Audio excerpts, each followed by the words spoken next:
The Australian summer of cricket is underway. After a convincing performance at the Gabba, the Australian and New Zealand teams have moved all the way over to the west and to Perth, this beautiful city with the Swan River, its feature as it runs through the town. This is the place of Dennis Lillee, amongst others. Test matches first played at the Wacker back in 1970-71. Now there's talk of them moving across to Burswood. There still will be some test matches here, but boy, it'd be a loss to lose this fabulous venue and famous pitch. There we go. Great scenes of Perth. There's Crown, and then we wind ourselves away to the Wacker itself.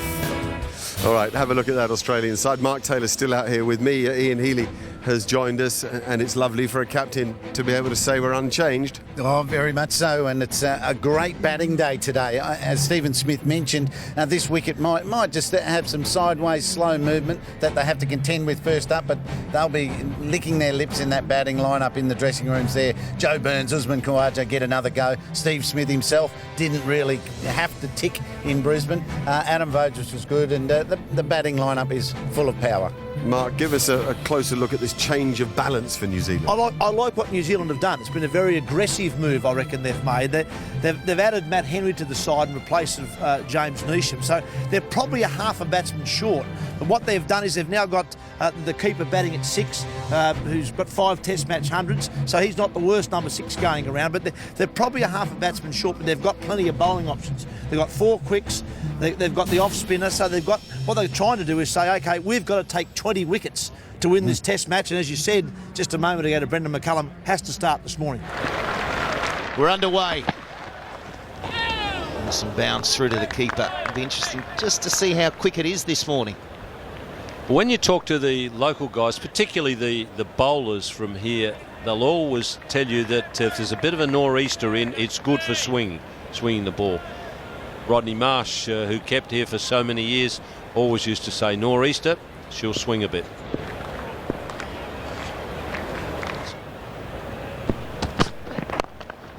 Oh, Warner straight away. That will race along this outfield. Gee, that's a good start. Bowled it straight to the middle of the bat. And Australia open their account.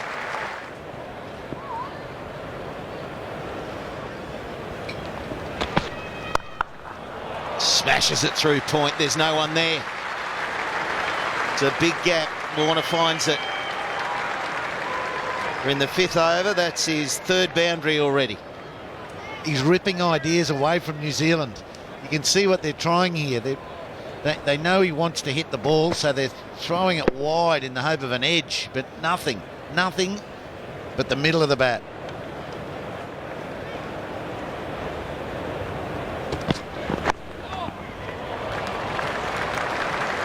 Oh, that's 4. That's gone fine.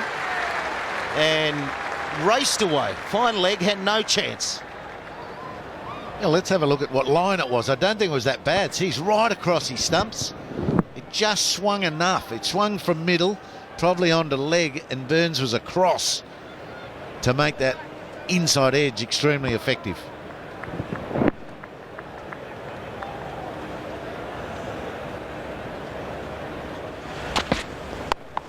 Oh, 4. That's where you can't bowl to David Warner. There's a lot of places you can't bowl, but particularly short and wide.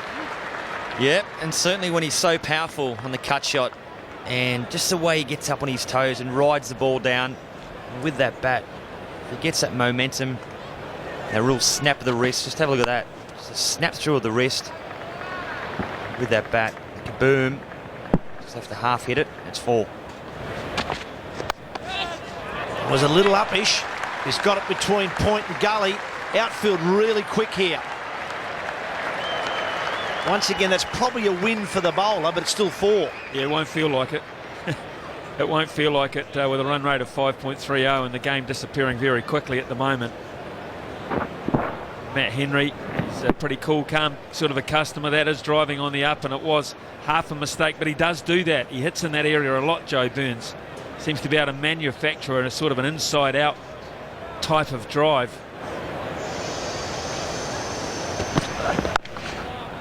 Oh, it's well bowled. It's not very well fielded. It'll race away for 4. It's a risky shot, that, from Joe Burns, but he middles it. and the misfield allows Australia to bring up the 50. 51 without loss. That's a bad ball. It's too wide and too short. And Australia are putting those away as they like it, 60 for none.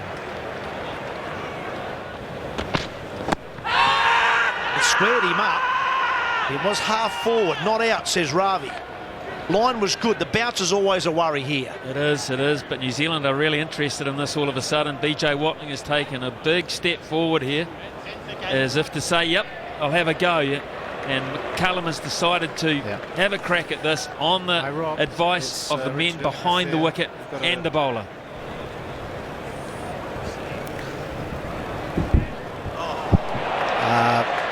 Yeah, that's clear there. Let's just have a look at hot spot. Looks like big inside edge though, Ravi. So we'll go to hot spot first. Yeah, that's fine. Ravi, I'll go back now to Ravi on screen. Stay with your original decision. Not out. That's going to be 4. Not total control from Joe Burns. Catchable height through that big gap. But 4 from the moment it left the bat. Beautifully played. That's what Warner does best, is just get that big heavy bat onto the middle of the ball, and it just runs away here at the fast outfield at the Wacker. Beautiful shot. As good a shot as we've seen today. That's just class batting from Warner. Slightly overpitched from Southey. Warner with that big bat just dropped it through the line, and it's raced straight down the ground for 4. 50 for David Warner. A well thought through innings. A lovely foundation laid for a man who has a great appetite for runs. What a start to a series for David Warner. 100, 100 and now 50. What we're seeing is exactly what Mark Nicholas said, a guy who's hungry for more and more runs. He could have a bumper summer. What a clever stroke.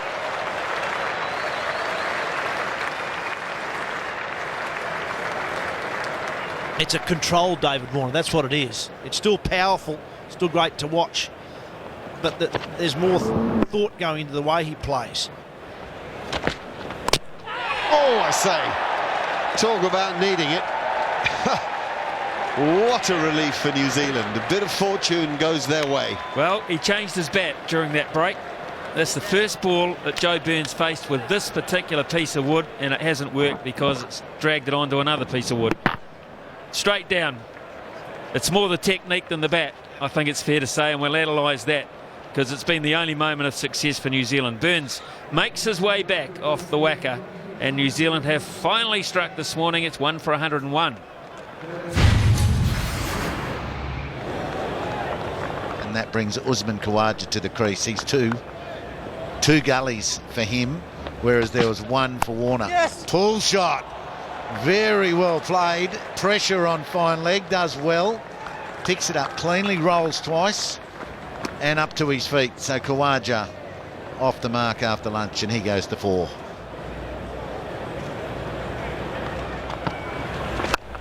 And they're after him again. Yeah, well, I was just about to say, I'll be interested to see how these two batsmen go about facing the off-spin. He's not going to make too many mistakes with bowling like that. So already we see the variation in line. Same result. Well, it's a pretty simple equation, really. If you're up against a guy like David Warner, who you know is going to be aggressive, he's going to hit some of your good balls for 4, as he did that first ball. That was quite a decent ball. You've just got to say to yourself, just keep bowling good balls, and sooner or later he'll make a mistake. But if you're going to bowl rubbish like that, well, then you'll get carded more, and you won't look like getting a wicket.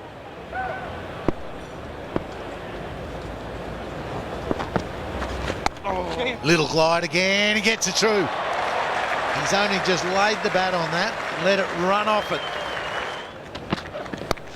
Through the gap. They have got 2 slips and 2 gullies. Khawaja splits it.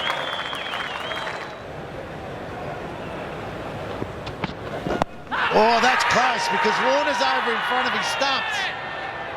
The height and the bounce at Perth don't fill the umpire with a whole lot of confidence, and the New Zealanders are debating this one. It's about to be reviewed. Hi, Gav, we've got the review. Front foot first, please. Yeah, that's fair delivery. If we can move on to front on spin vision.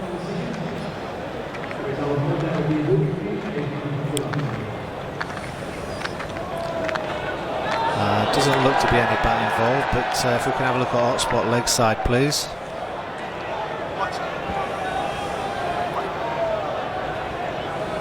Yeah, jolly good. No hot spot.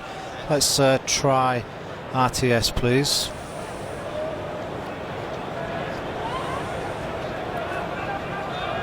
Very good. No bat involved, so we could move on to ball tracking when you're ready, please, Gavin.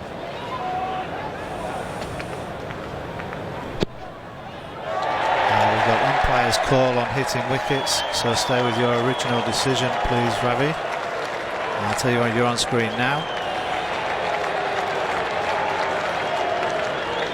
Yes, Ravi gets it right. Trent Bolt continues to Usman Khawaja. Very stylish and just as effective.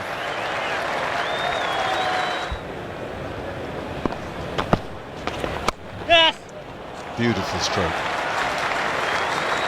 So the best of Khawaja, little spring in his step. 1 for 149.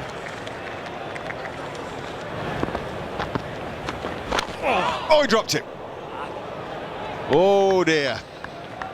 There's the bounce that the spinners love so much, and today Craig has deserved a wicket. Different class from the Gabba. And the moment is gone. That is infuriating. BJ Watling. Look, here's Snicko, so it is the outside coming through. Is there a flick there? There's a little bit of something. It was possibly a little white mark. I think, Huss, you picked it up on the hot spot as well. There was definitely a little flick of something on the way through. But Watling was a lot higher than that ball.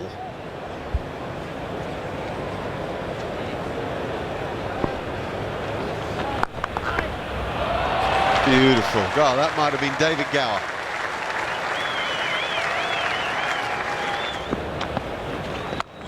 Oh, well played. That might have been a pre-med based on the length of the ball as much as anything else. But the confidence that is oozing out of Khawaja, it was evident at the Gabba and it's here again today. Oh, I think Khawaja has realised the ball might be just drifting in a touch. There's not a lot of spin there, so it's not as risky a shot as what some people may think. That's out. Yeah, that's out. Oh, well. Well, now, New Zealand have a review, do they? They've used them both. Oh, dear. Khawaja goes big. Well, Khawaja probably thinks it's his day. He's had a little bit of the rub of the green, as you talked about, James Brayshaw. Dropped behind, nicked behind, given not out. Now he's thinking, oh, well, and if a couple of other close LBs sort of go his way. So he's probably thinking, well, I'll try and cash in. Play some shots, be aggressive. 1 for 185. Now's the time to put the foot down.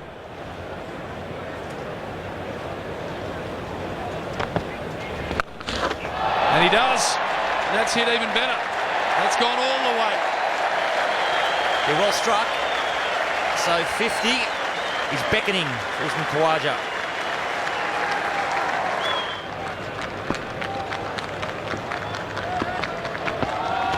Yes. And he now has that 50. Well played.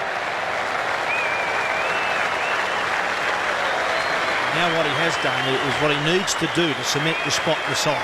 Make a big 100, as he did at the Gabba, and then back it up with another score here. That's what the selectors like, it's what your captain likes, and that's what keeps you in the side at number 3 for a long period of time.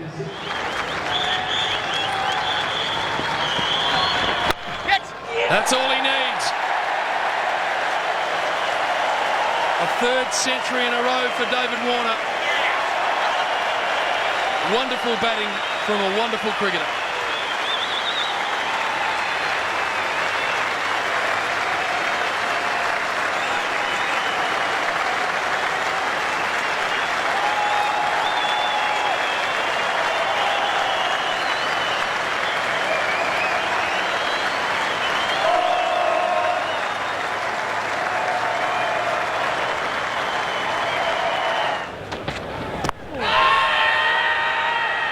High to the naked eye, no reviews, so not much they can do. The ball's got to be pitching in line for a start and then going on to hit the stumps. I'm not sure. I think the height was an issue. Bit of swing there though, I reckon. Looked like it just came back on Khawaja a little bit, just watching it live. Yeah, it did, it straightened. See there, hits him above the knee, well actually above the pad really. Almost hits the thigh guard. That's going over. And that's what Ravi be worried about. Pull shot. Thought for a moment it was going to that man at mid-wicket, but of course it finds the gap. It was slats. So the guy very deep mid-wicket with a floppy hat on sitting on the other side of the fence. It was going at a rate of knots too. Front foot, basically. Forward press, bang. Oh, it's over the top. It's 6, it's gone all the way. He's on the boundary rope. And Khawaja has just got enough on it. Oh, it's Dougie Bracewell right down there in the deep. And was this a genuine catching opportunity? It looked like it was. It was a bit of a top edge. Bracewell's about 4 metres in. Oh. Well, you can sort of look at that and think, well, if he's back that metre, which is really getting close to the mark. Over the top, did not move Dave Warner and didn't need to. 6 of the best. Straight through the line, Dave Warner. And this is where it gets dangerous for New Zealand. If he gets on this sort of roll, certainly not big enough.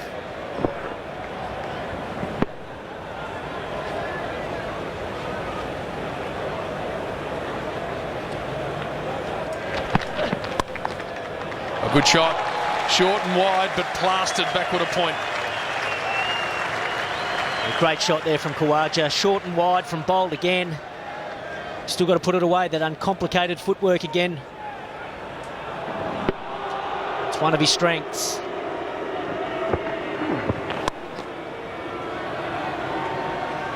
Pleasing on the eye, Khawaja. Lovely style about him.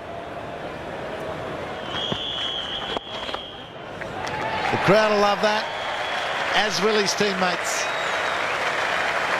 As calm as you like, he's past 150 again.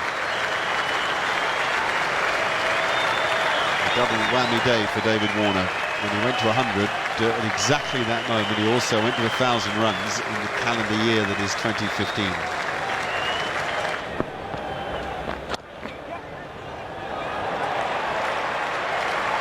Warner creates something behind point again. Their 200 partnerships up. One down for 304. Henry round the wicket to Khawaja. He glides it. He's got his head down. Helmet off. He's done it as well. Consecutive hundreds in tests.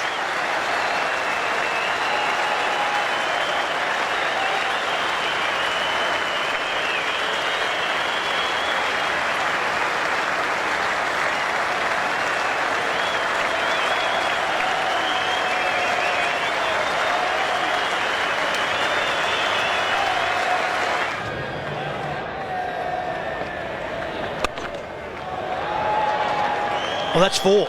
Short from Williamson. First ball after drinks. Warner didn't miss out. Lovely shot. And the placement to go with it.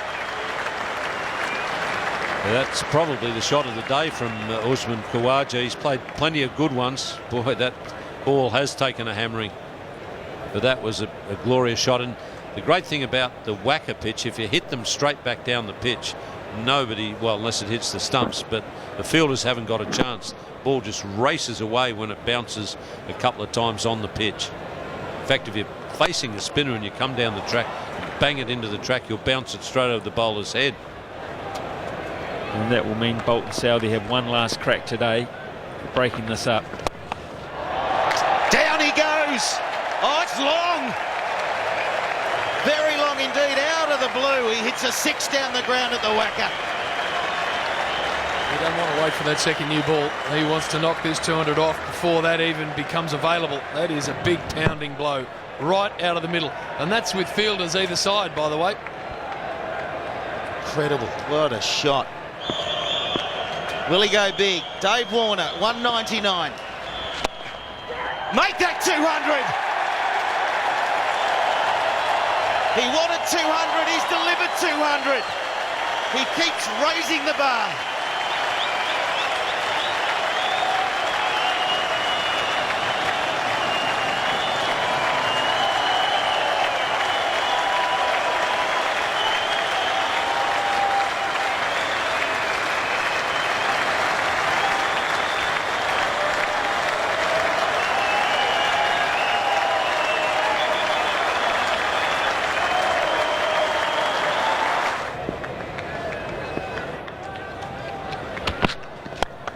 Oh, look out. That is the bowler killer. It's low, it's hard, and fortunately, it was just high enough. And that's the second new ball just met and absolutely pumped back down the ground. Have a look at Trent Bolt here. He's only just got time to get out of the way. You know what's worst thing about that? That ball did something off the pitch. It left the inside part of the bat and deviated right into the middle. Incredible. That actually did move a wee bit off the pitch. It did.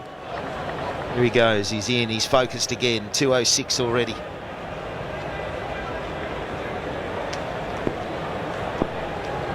So there is a deep point. We've seen that for most of the day. Deep square. And this one is a real chase for the man at point. I don't think he's going to get there. It's an onslaught. Man in a hurry. All of a sudden, he's been so focused. This is incredible stuff now. Oh, give me shin guards. That's nearly taking his leg out. I hope he hasn't knocked this one out of shape in 2 balls. Well, there's every chance, Smithy. He has murdered it. It was one of the hardest hit strokes today. 400. 400 comes with a pulled stroke from David Warner and a valiant, but in the end, vain attempt from another New Zealand fielder on the boundary. Extraordinary performance. 1 for 403, and the partnership has gone past the 300 mark.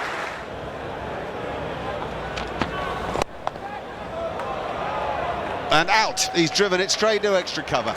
And there's a sense of anticlimax. Maybe even disbelief. Usman Khawaja. Fantastic. 121. 258 minutes and 186 balls.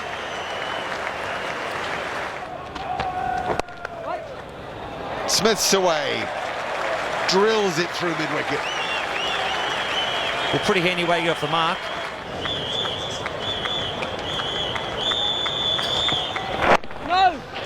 And that, folks, is the end of a remarkable first day's play in the second Commonwealth Bank Test match at the Wacker. Forevermore, as Ian Smith told us, Brendan McCullum will rue the fact that he called wrong this morning. Warner unbeaten with 244. Usman Khawaja finally out for 121. They put on more than 300 together. The close of play score is 2 for 416. Utterly and absolutely David Warner's day. I hope you've enjoyed what we've had for you today on a gorgeous day in Perth. From us all over here in the West, it's goodbye.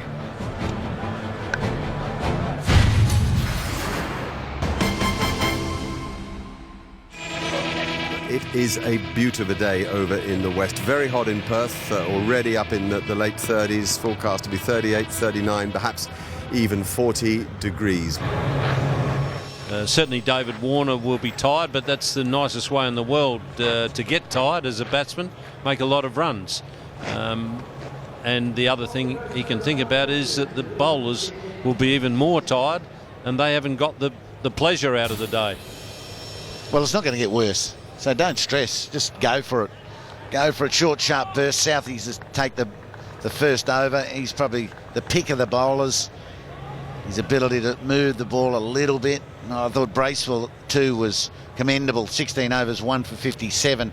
He was one New Zealand bowler to shape it into the left-handers. And now, of course, they've got the wandering Steve Smith as a right-hander in there with Warner. It won't be as long as yesterday. They won't be in the field for 90. They might be in the field for 45. Let's take it 1 hour at a time. Have some fun, just like warm-up. Southie to Warner. In the middle of the bat, he's underway. He talked about getting to 245 first. Well, he's done it. First pill. Oh, that's an edge. It's rare, but it's 4 and it's 250.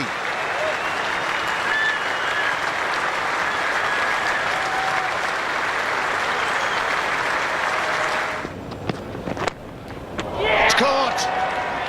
Warner not happy, but that won't last long. Trent Bolt's rewarded with some good, sustained attack today.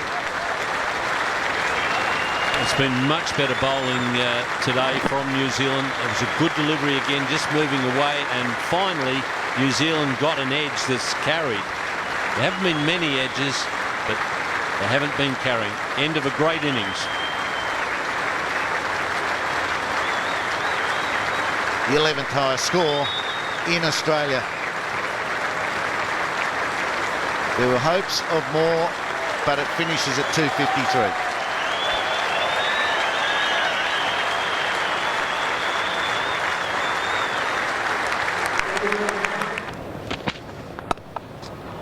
He's got that over the man at backward point, Adam Voges. It'll run away for 4. Nice shot, that. Yeah, that's experience batting here at the Wacker, and he's done it for many, many years, Adam Voges. He knows if he punches the ball into the wicket, and certainly around this hard square here at the Wacker, 9 times out of 10 the ball's going to bounce over the infield. Yeah, it was a shot that Kawaja used. He was playing those late cuts and banging the ball over gully. It's gone rocketing into the square and had enough bounce on it to get over point. Oh, shot. Lovely use of the wrists. It was well wide of off stump. Smith was good enough to get it back past the bowler. He is. Those feet aren't moving, though. He was off. There was a drive the previous over. He's off it, and it nearly ran for 4 during the onside. But he's not in good shape.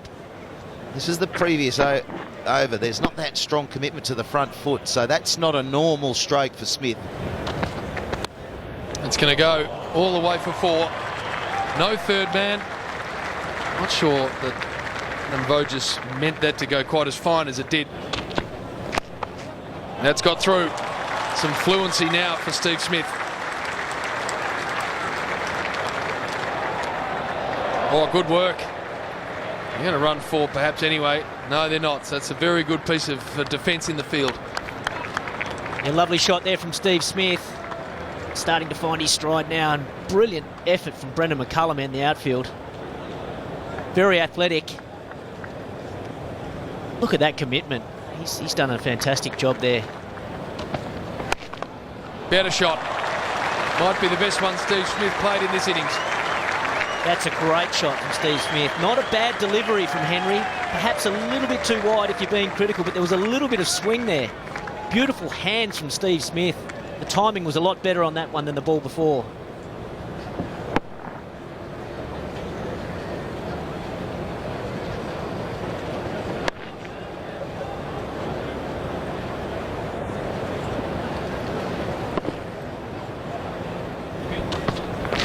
That's edged and gone.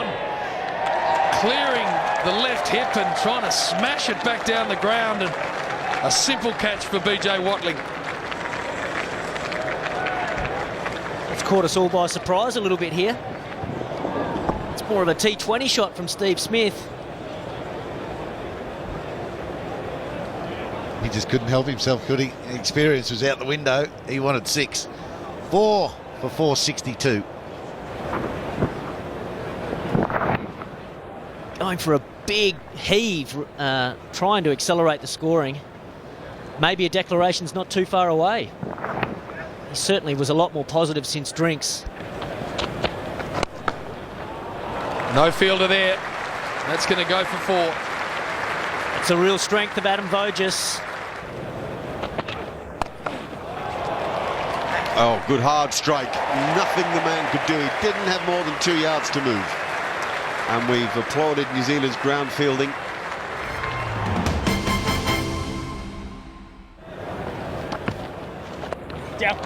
Voges gets it. Pass slip. Down to third man for 4. Reverse swept. 6 off the over. 499 the score. Oh, that's hard.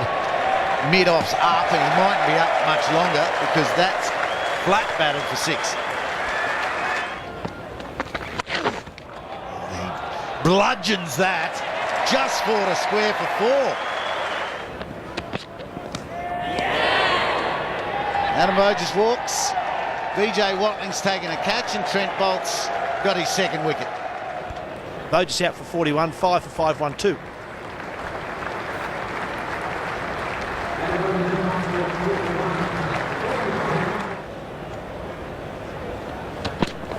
Short again. Oh, it's beaten the fielder. He's 75 metres away. Had to take 3 steps and couldn't touch it. 5 for 527. Back-to-back 4s. Probably 70 metres. Oh, that looks as if it came off the bottom of the bat even. 3, 4 steps. A little flip over the keeper's head. That's 4.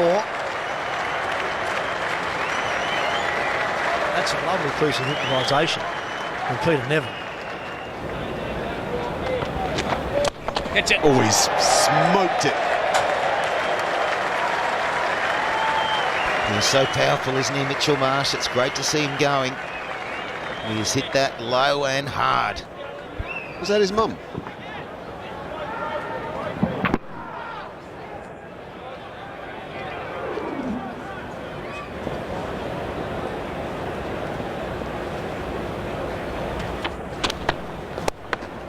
Oh, what a good catch. Brilliant. In the follow-through. That's a marvellous effort from Doug Bracewell because Marsh hits him hard. Great reactions there from Bracewell. Mitch Marsh hit that really hard. Umpire's just going to check the front foot. Oh, it's very close. Tell you what. Is there, as it lands, is there enough of a fraction? It's got to go back a frame.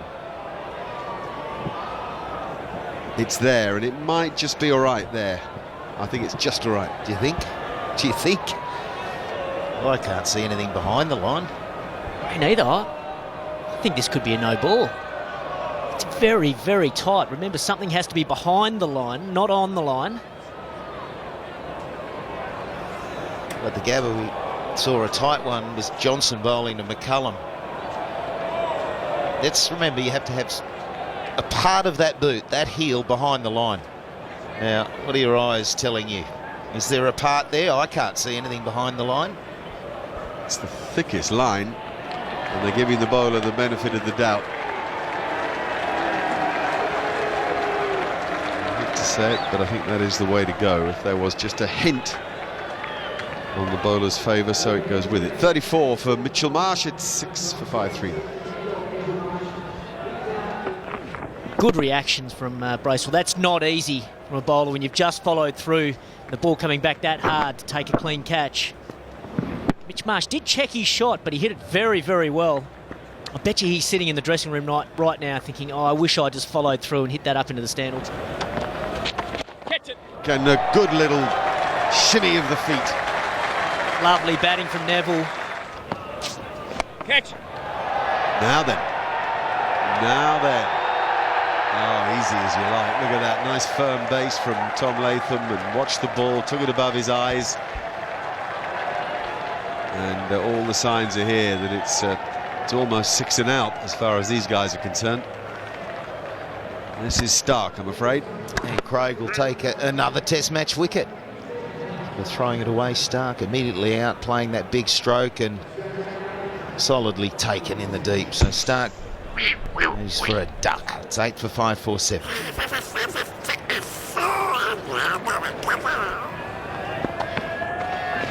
And he goes big. Oh, and I tell you what, if Johnson had even tried to get back, he'd have succeeded, but he didn't. And BJ Watling got a second crack at it. And suddenly, in the Perth heat, they're falling like flies. Yeah, and Craig's on a hat-trick. It's tossed up again. High and wide, Johnson coming down the pitch. It's definitely a legal delivery. Move on. That'd be good, please. And you're right, he didn't even try and get back, did he? No, they're reviewing it, but I don't think they need to. See, Johnson gives up here. Watling has a second grab at it. Yeah. No, that's fine. That's fine. Feet. You can give that out. Put that out on big screen. That's good enough. Thank you.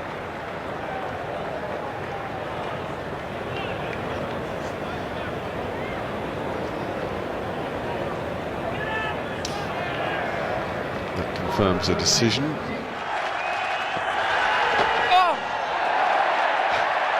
Nathan will have nothing of it.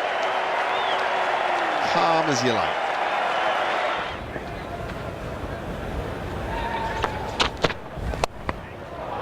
And that might well go for 4-2. It does. Just the job. When your job's to bowl and you come out and you're smacking around the park a bit, you feel $1 million.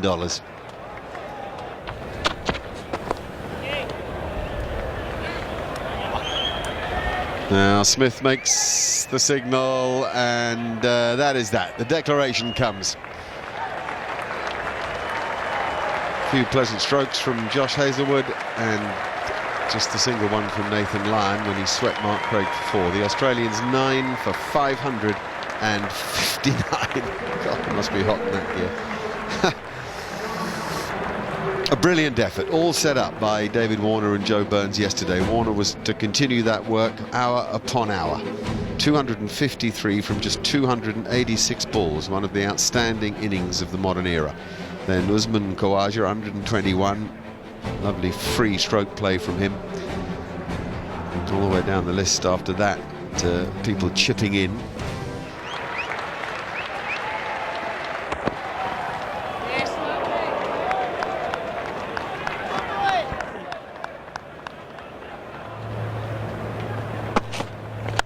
Oh, good shot.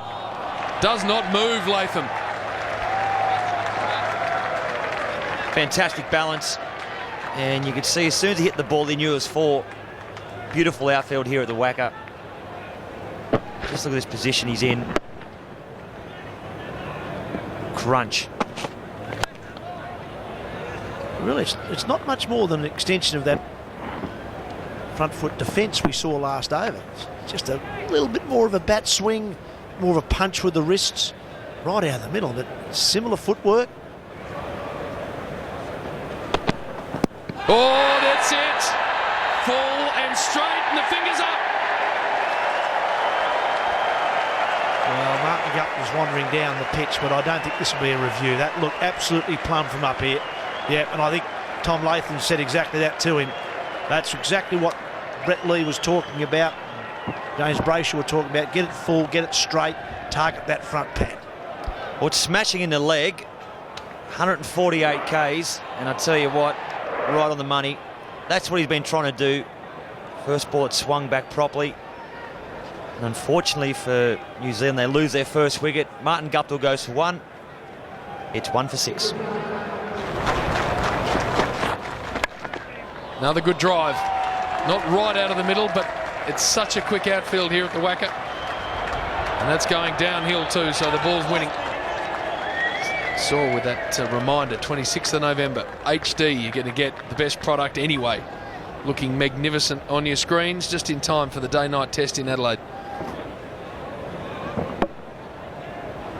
Didn't quite middle that. bat turned in his hand a little bit, but still had enough. Yes, on this outfield, which is lightning quick. Races away, chased by Usman Khawaja, but he's never going to cut it off. Big shout. That's going to be really close. The angle. As it races to the boundary rope, just doesn't quite get there. These will be leg byes, one of them. And no review, 1 for 17. This is worth a shout, but an inside edge. There's two noises. Pretty sure that's why it's stifled out there. A lot's happening at the moment. It's been flicked into Joe Burns. It's gone on the full too, I think. It's one of those that could have just secured itself in a crevice somewhere, Ian. Yeah, lodged in your armpit. Save 4. Got him in the bicep. Here we go, similar field, 3 slips, gully, bat pad in play.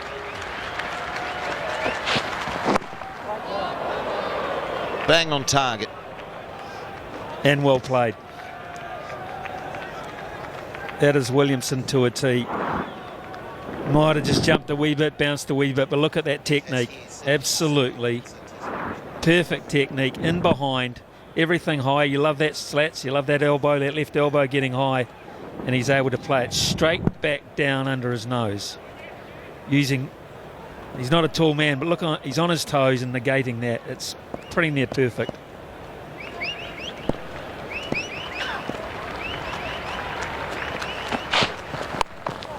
What about that?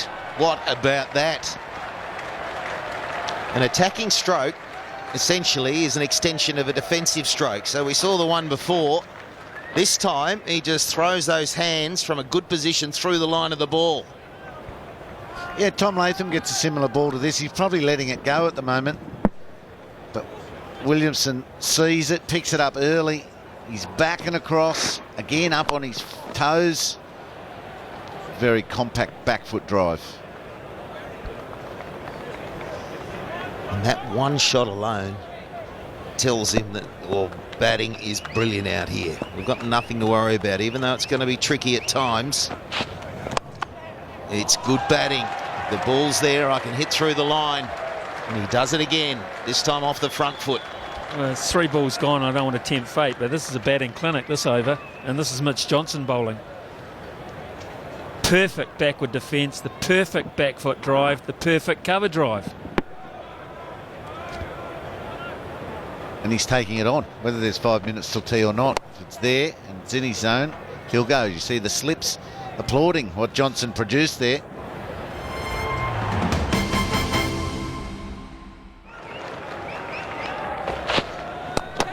Oh, it's hit him in the head. Right into the head of Joe Burns. This is a tough boy, but that's shaking him up. He wouldn't have been expecting that either. It was a strange looking shot. It wasn't like a full-blooded hook. He just rode it and then flicked it. It came in. It was a lovely shot, really. Come up with it and then just flicked it. Oh, it's hit the peak of the helmet. Unfortunately now these peaks of the helmet are more reinforced than they used to be. And that's the good news out of all that. Well, it would have pushed it back onto his forehead as well. So I think he's got lucky. There's no cut there. Nice shot off the pads.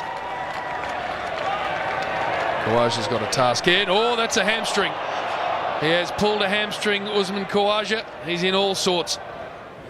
They can get bad enough, certainly in the winter sports where surgery is required, although he looks like he's walking off in a manner that might not be tendon and off the bone or any of that sort of thing, but it's a shame.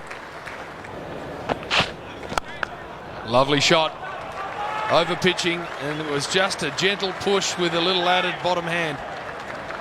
Yeah, well, that's his best by far, Latham. Moving into that was very orthodox. Seen a lot of those from Williamson, but the movement, superb.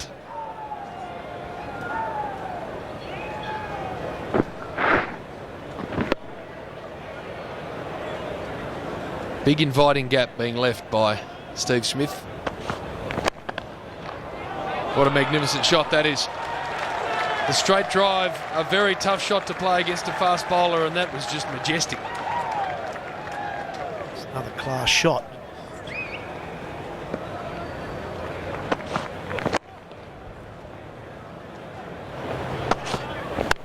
Beautiful shot. The timing continues for Kane Williamson. That's the New Zealand 50, loss of 1 wicket, so going nicely. And trouble for Australia. He's into batting mode. He's got through that new ball. Oh, well played. Latham stays at the crease and watches that hit the rope. Mitchell Marsh, short, dispatched.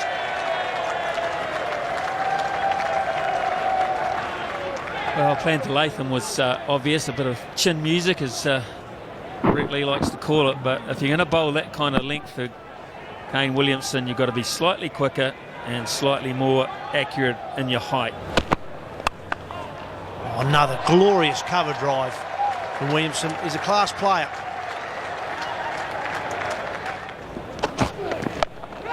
It's in the air, but it's safe. It's in the gap, and it's 4. Placed it nicely.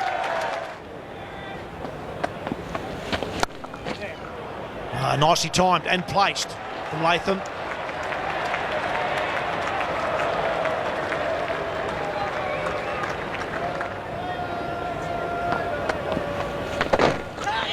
yes, well taken. Low to Steve Smith. Round his left boot, and he's good enough to hang on. There's the wicket. The partnership breaker is Nathan Lyon once again for Australia. Once again for New Zealand, Latham gets a start and then wastes it. Good delivery, spun quite sharply, and a well-taken catch there from Steve Smith. So 87 has struck again. Second wicket is down.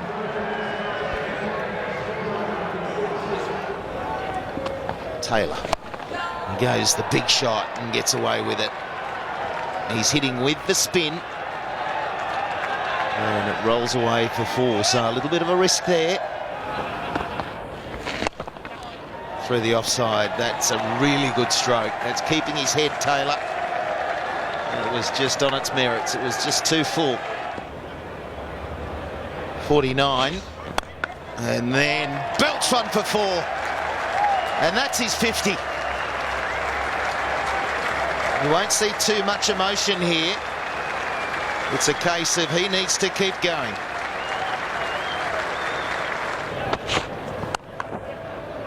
Yeah, good stroke. Now, Taylor's earned that. He got in a great position to defend. 3 balls in a row. And so Josh Hazell went a touch wider. See if he could drag him a touch wider. A touch fuller. That's pure. Top-class batting. And really tough bowling. Really tough bowling conditions.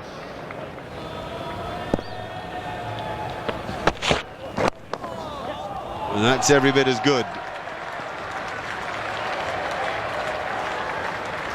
It's a 50 partnership by this pair. It's the final ball of the day's play here at the Wacker. And a good one from Stark. A good, hard-fought day of Test match cricket. A better balance, as we've said on numerous occasions, between bat and ball. Ross Taylor looks somewhere near his best form. He's got himself to 26. That's where it sits then. New Zealand 419 in arrears, but fighting well. A good partnership here of 53 between Kane Williamson, who has 70, and Ross Taylor, who has 26.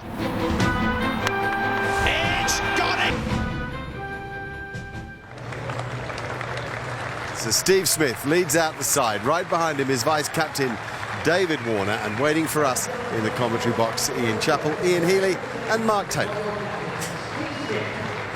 Thank you, Mark. Nicholas, and out to the middle come the 2 New Zealand batsmen as well. Kane Williamson, who's played beautifully in both Test matches so far. He's on 70, right of screen there, and Ross Taylor on 26. These two have added 53 valuable runs. And as Mark just alluded to a moment ago, they need to kick on here. This needs to be New Zealand's day again today if they are to keep probably the series alive. If Australia can strike and strike well and hypothetically bowl New Zealand out by, say, T, they'll be in a commanding position.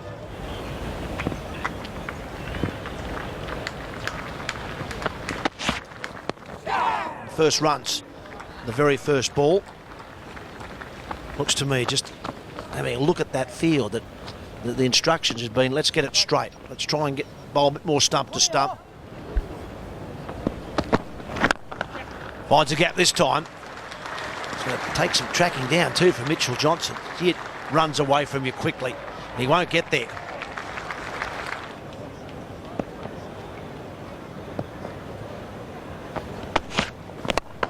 Now down the ground. Back-to-back boundaries. On the move, Kane Williamson. Both those shots just so easy, and that's one of the reasons why he's such a good player. He doesn't try and hit the ball too hard. His placement is good and excellent timing. He's just so ready. Seeing it very clearly out of the hand, I'm sure. Hazelwood can't get his length down. He's got to bash the pitch. On edge, and short of the man at slip. That would not have made Kane Williamson very happy if that had gone to first slip. Oh, he's played that really well and deserved a boundary. It's been a while. That's 8 from the over. A brilliant shot to finish. 2 for 177. There's another one. That's 4. So Taylor, he's left on 1. He probably just used the example from the other end. I think we've got now, Brett Lee, a classic situation of two bowlers that are perhaps coming to the end of the spell. They've tried a lot of options and it hasn't quite worked. Yeah, well, I just think that obviously with that length, it's still 144 k's, mind you, so it's not slow, but just didn't get the right height. It's got to get up a little bit higher to make it more uncomfortable.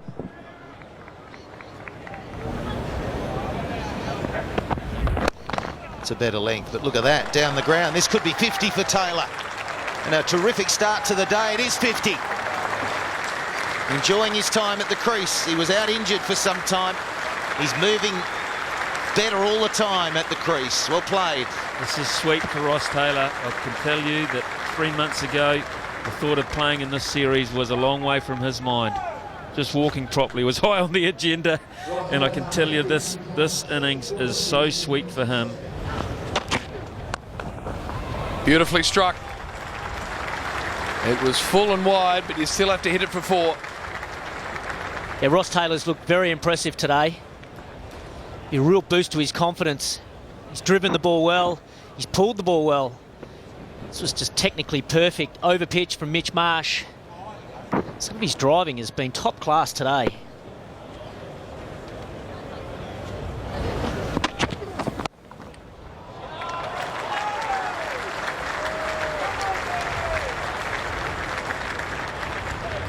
Williamson is loving it. So too Taylor, this partnership, 109. Mitch Marsh tried to adjust his length. He was too full the previous ball, and this time he tried to bring the length back. It was too wide, and Taylor, that's one of his big strengths. Scored a lot of runs from that shot over the years. Oh, blasted in the air for a fair bit of time, but that is smoked through extra cover. He did well to even motion towards it, Nathan Lyon. It was hit that hard. Went straight past him, catchable height. But look out.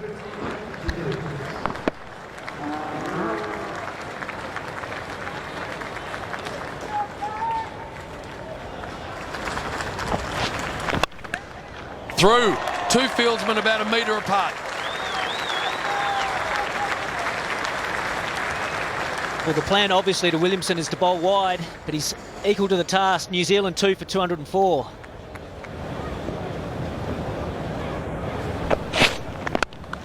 That'll do it. Magnificent stroke from Kane Williamson. This is a proper player, and he has put on a batting masterclass.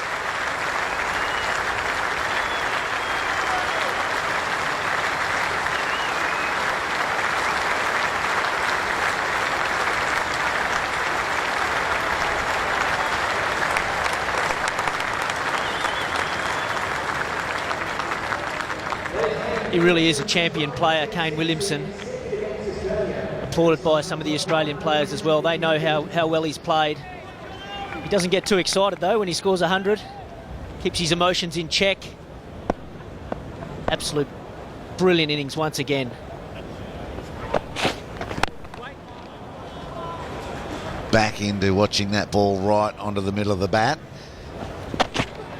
That's going to go for 4. There was an opportunity. Took a piece of the glove or the bat handle and just flew outside of any range for Neville.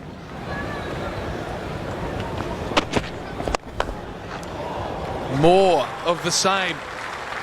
Magnificent straight drive from Ross Taylor to finish the over. 2 for 220. They might target him in that area, but it's feeding him some runs. That's away through the offside in that cover area, and that young man ain't picking it up.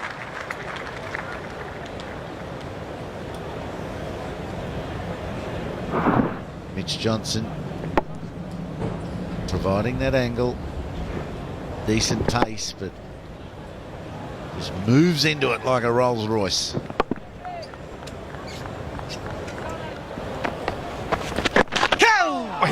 What a good effort. It just didn't quite carry to Joe Burns.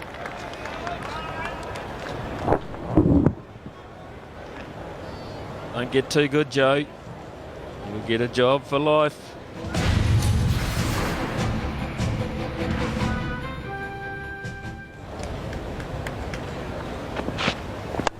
Pitch is up. He thought Taylor mightn't be ready for it. Johnson was wrong. He's really found some good form now, Ross Taylor. He struggled a bit at the Gabba. And a little edgy at the start of his innings here in Perth. But boy, today he's looked in very, very good form, and it's just got better and better.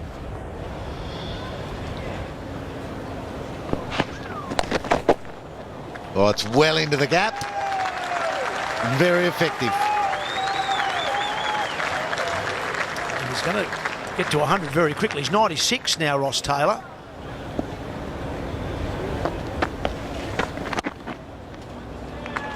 There's no fielder in that whole quadrant of the field. So Nathan Lyons had to stay away from that type of delivery. He's bowled one, and Williamson helps himself. Oh, is this it? It is!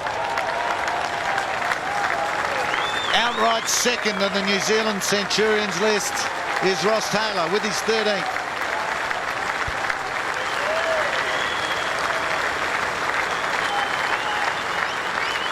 You can see why these two have been so productive for New Zealand. They obviously enjoy batting together, and Ross Taylor has really found some good form here today in this innings.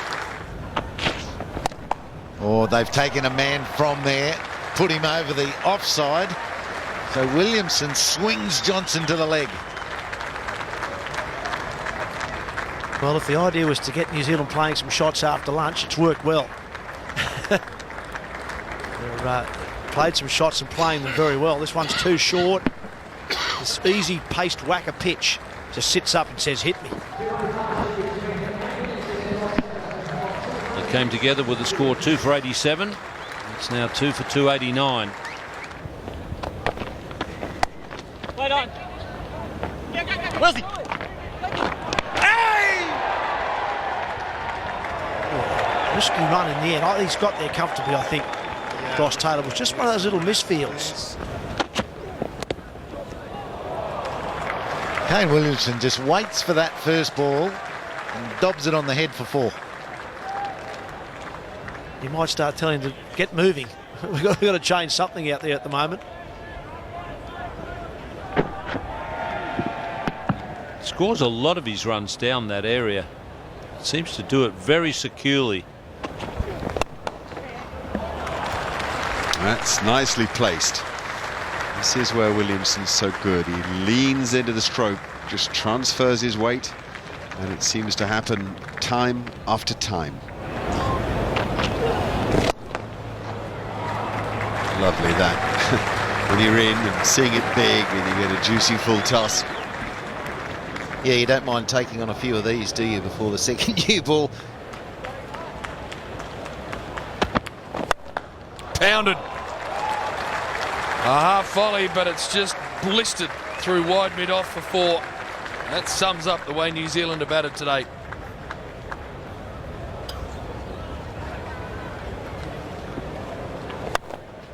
Gets a good shot.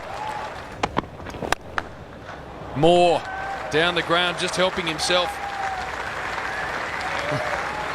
Well, this is like a batting masterclass. This just shy of 148 kilometres per hour, and the full face of the bat presents itself straight down the wicket. Do you reckon the scene might be set for Brendan McCullum at some stage later if Australia lose any more energy out there in the heat? Again, same area, same treatment. Racket in the highlights for the next session as well. And it looks as though this could be the 9th ball change. So for this series, and all of a sudden, you don't often see, well, one at best, I guess, per test match, if that. Briefcase has been out in the ground plenty of times so far in this game. What amazes me is how quickly the umpires are accepting the challenge of the ball. It used to be that they just kept throwing it back to the captain. They had to challenge about 5 times before they even thought about it, but this time they're just having one look and going, righto, bring it out.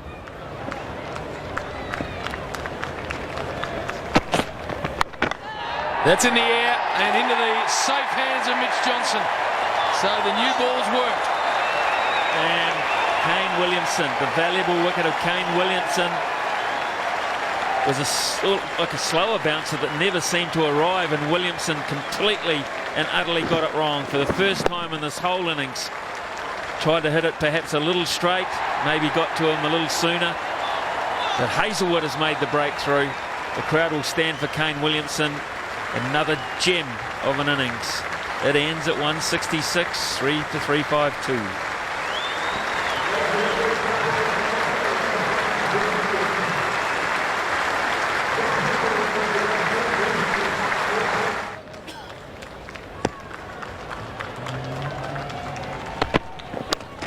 Over the top. That's how he plays. See, well, that's flown off the bat. Serious pace, just shy of 150 kilometres per hour. Brendan McCullum has absolutely thrown the stick at it.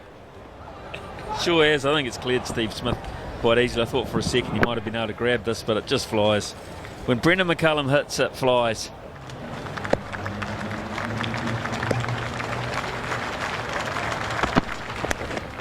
Dropped.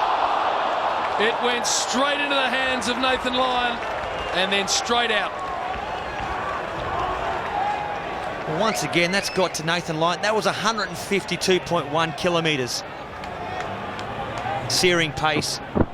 And he's got a 3-pound-1 bat, he told me this morning. And that's flown.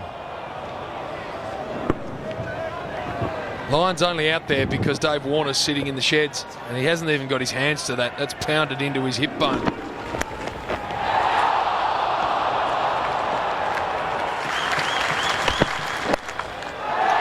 That's good. That's good fast bowling. Look at that. That's nearly 155 Ks on a flat whacker pitch. It's broken the bat. It's smashed the corner off that. So a new one's going to have to be brought out. This is great test match theatre at the whacker. 3 for 359. What, that takes a lot of pace. Oh, crunch.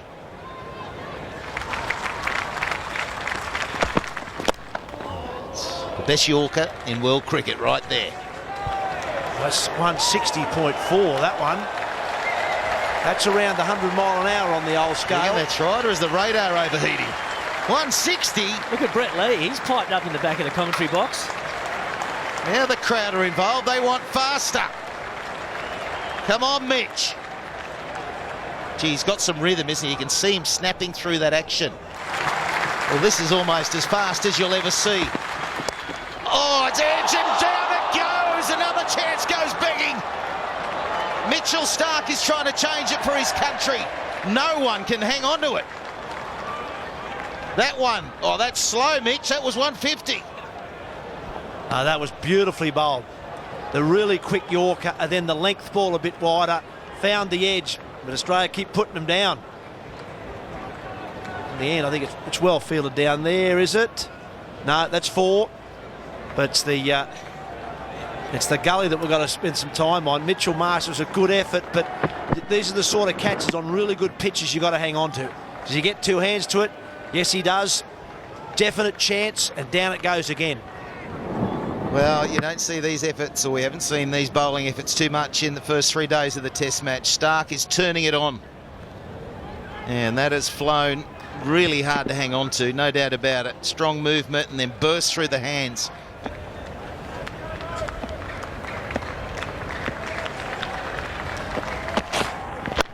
In the air, this is the way he counter-attacks. Amazing when a batsman like McCullum gets jumping, it means he's going to play more shots as well. It's a lot of nervous energy, but that's good counter-attack. Over the top, and that'll fly away. That is the way he plays. But there isn't that man down there for Hazelwood just yet. Nicely played, that'll run away. So that's using the pace. That's where pace can help you as a batsman.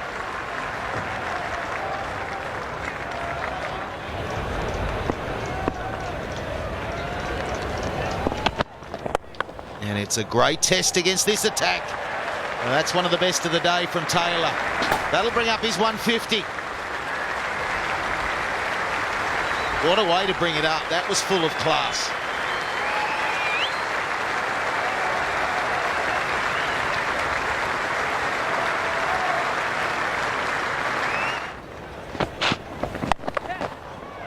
That's a good stroke. Really good stroke from Taylor. Another boundary. It runs away, and there's no stopping that. It is so quick. There's a boundary. No, it's not the finish to the over that Nathan Lyon was after. It's 3 for 3, 99. Oh, it's gorgeous. That'll take him to tea. Elegant.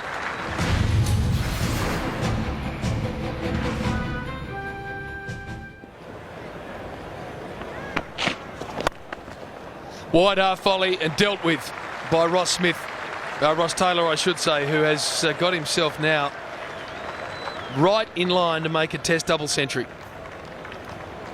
These are the types of shots they have never mistimed. Not easy to keep your balance whilst you're reaching and then create that power. Oh, bashed. Just clouted back down the ground for 4 more. Gone. Through extra cover for 4. A boundary to finish the over. 14 runs coming from it. New Zealand 3 for 429. Gone! Bombed him! Smashed into the stumps. Mitch Marsh hits the sticks again.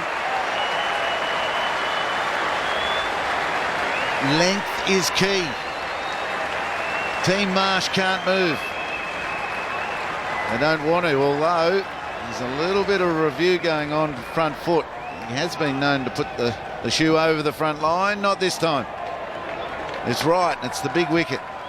Nathan Lyon can breathe easy.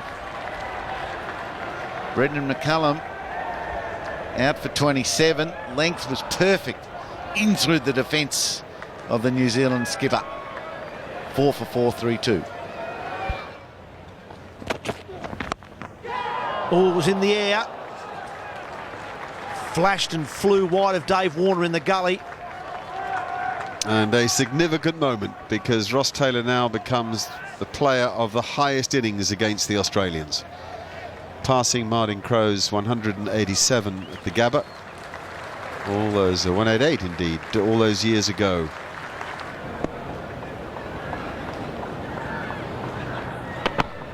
Oh, big full toss. Oh, well taken. That's brilliantly taken by Nathan Lyon at point. Well, that ball has not hit the ground at any stage. Big full toss, well hit and well caught by Lyon.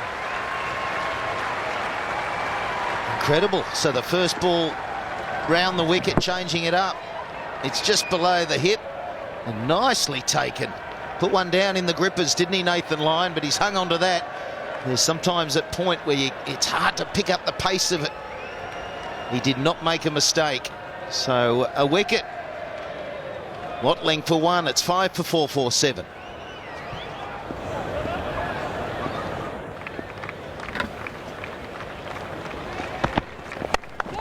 He goes through cover. What a lovely way to bring it up. A moment to savour for Ross Taylor, the first New Zealander to make 200 against Australia.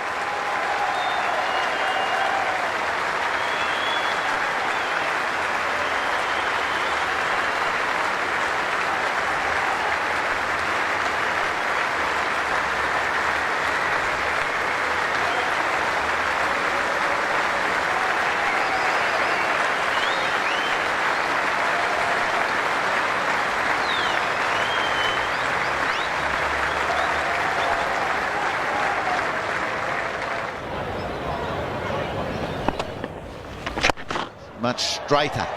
Doug Bracewell likes the straighter line. A lovely shot from Doug Bracewell. Edge and gone. There it is. The Australians have been searching. Johnson gets his first. And he goes up that list in terms of the number of wickets taken in Test cricket. He's been a brilliant bowler. And it is a wide one. It's a false stroke, but nicely taken by that man with the gloves, Peter Neville. Yeah, efficient piece of work, and Doug Bracewell had worked so hard in support of Ross Taylor. Will be frustrated that he played that loosely at it. He looked so solid. Good breakthrough for Australia. It's a good thrash to bring up 500. Brilliant fight back by the Kiwis here. The game very much alive, hard game to call, still in Australia's hands if they can finish this innings off. But at the moment, New Zealand hold them at bay and back themselves to go past them.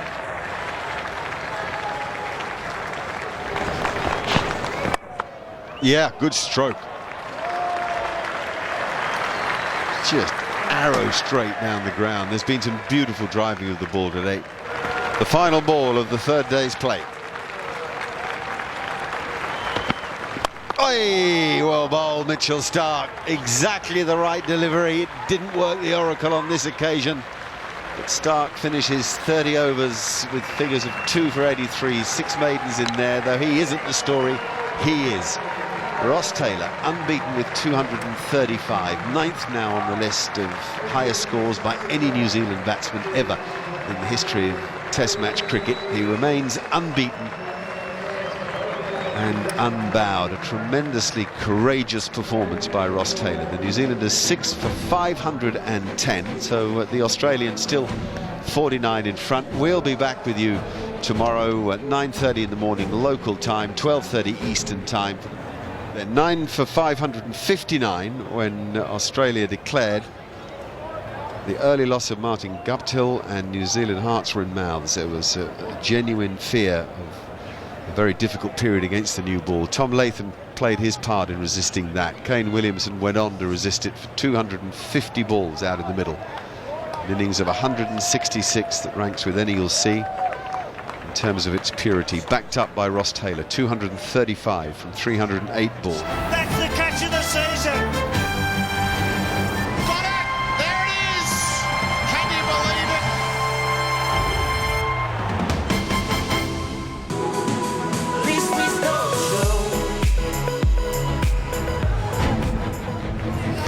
And welcome back once more to the Wacker. We're ready for the start of play on the fourth day of this second Test match. All results are possible. Ian Chappell, Ian Healy and Michael Slater are in the commentary box. Thanks, Mark Nicholas. Great to be with you today as we see Nathan Lyon bowling the first ball of the fourth day of this Test match. Nice start, mate. To a man who has now scored his highest score in Test cricket. He's still going, 235, Ross Taylor, from 309. And at the other end, trying to contribute to a big partnership is Mark Craig. Oh, nice strike. Really good strike. So there's no doubt that Taylor and Craig are out this morning to score and score quickly. That's his natural style, judging by the way he played in Brisbane.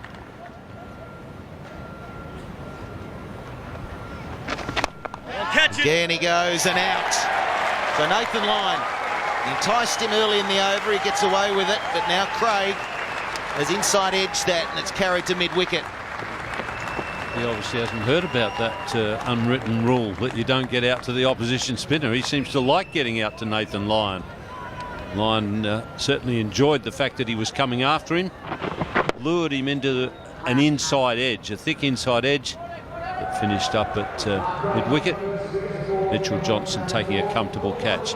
It's 7 for 525.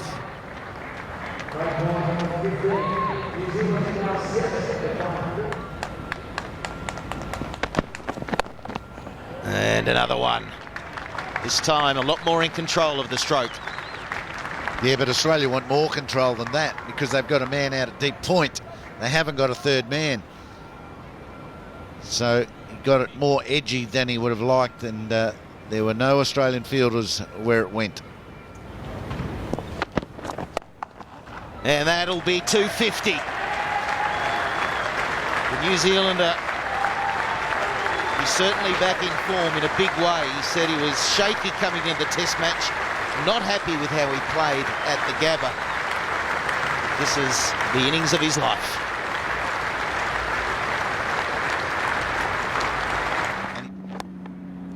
Oh, that's so frustrating. Henry gets a boundary, but it's a big outside edge. Once again, it just carried all the way along the ground virtually. You got to get them. They won't get in line. Down the ground, that'll run away. That'll be 4, I reckon. It's nearly impossible to stop them once they pierce mid-on and mid-off. Good timing once again. And Ross Taylor, that's been what he's shown the last few days. Batting on this beautiful flat wicket, just timing. Full face of the bat, straight down the wicket. Oh, he's hit that all right. Up over mid-on. Oh, not quite all the way. Well, this is good from Ross Taylor. He realises that New Zealand psychologically need to get their noses in front here. He's spending a lot of time out on that pitch and assessing its qualities. Said this morning we don't want to be having to chase too many in the last afternoon. So they're doing the damage now. Yeah, that's a 550 up. And again, up over mid-off. And that will run away, will it? No, it won't. Yes, it will. Oh, knocked him over. Good reward for Mitchell Starc. He's deserved that. He's into his 35th over. Finally, he finds the stumps. He certainly does, and Henry's played all around that. Just have a look at this. A little bit off the wicket. Top of off. And stump cam, I think they might need some help down there. Pretty expensive, those stump cams. But well bowled by Mitchell Starc. So Matt Henry departs for 6, 8 for 554.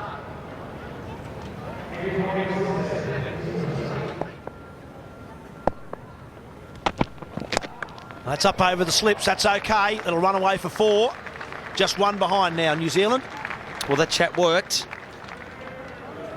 Lasted 2 balls. But yeah, we can see Tim Southee. He's a natural striker of the ball. He won't be hanging around for a long time. Interesting to see too, Ian, how Ross Taylor will adjust to the next over.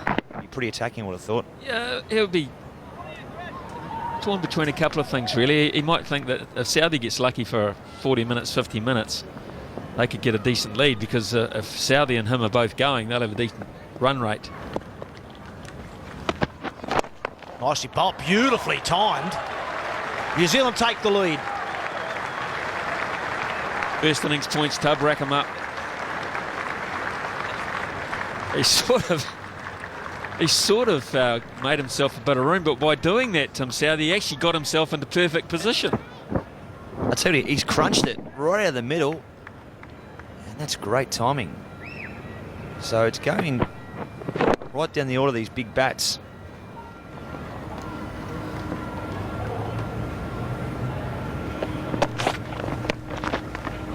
Oh, he's got that fine. It's off the gloves and it runs away quickly here. Oh, he's got onto that. That's massive. It's nearly up on the hill. It's hit the net just in front of some kids there. That's a huge hit. Well, you can see why he's got the fastest 50.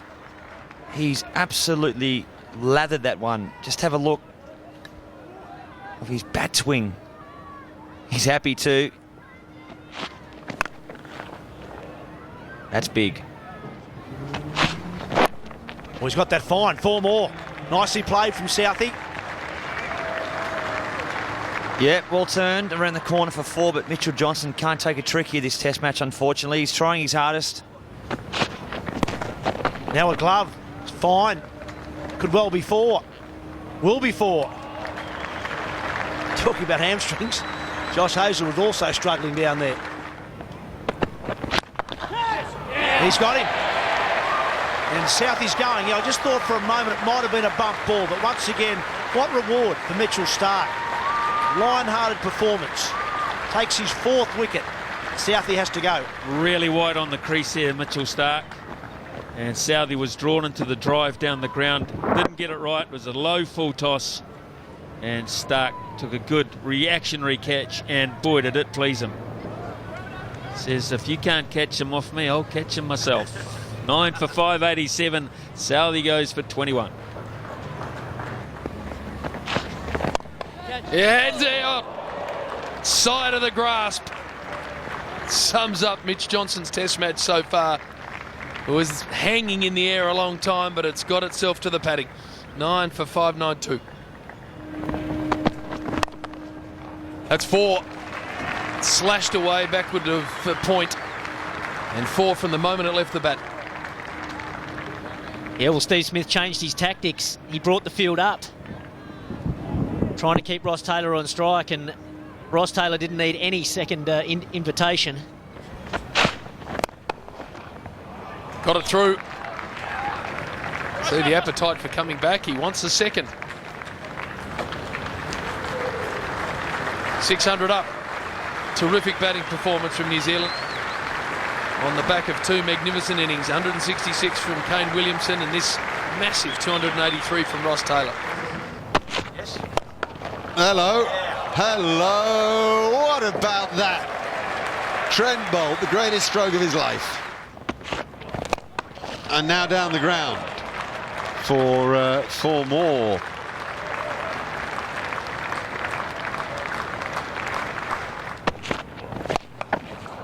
Now he gives it a slap over mid-wicket. Brilliant. 16 from the over, 9 for 618. He's got to go. He's got to go. The man out there holds it. Well done. Substitute fielder Jonathan Wells. Well done indeed. But Ross Taylor is smarting. He's turned and he's made his way back to the pavilion. Post-haste, he's furious with himself. He need not be. He's played one of the great innings. History will remember it and record it and relate it to any that has gone before.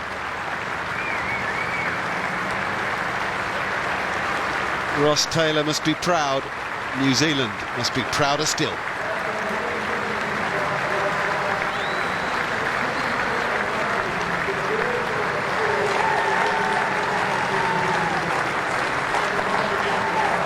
Highest score by any visiting batsman to Australia.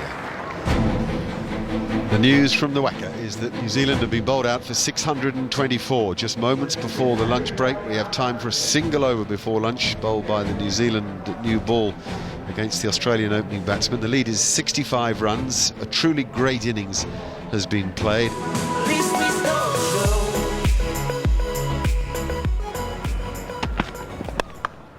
Square drive. Just a touch fuller than the ones before it, and Warner picks up 4.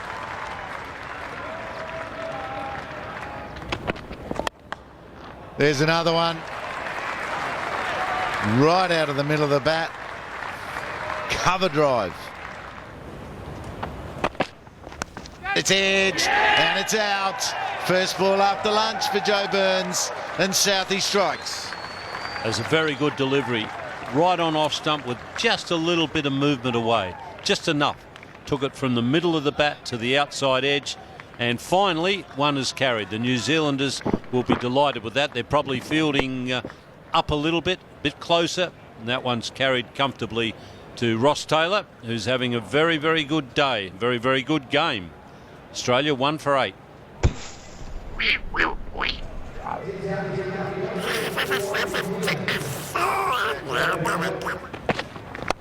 Oh, how well's he hit that? We saw 2 from David Warner last over. Smith's in on the act. Another one. They're dealing in boundaries, the Australians. 1 for 16.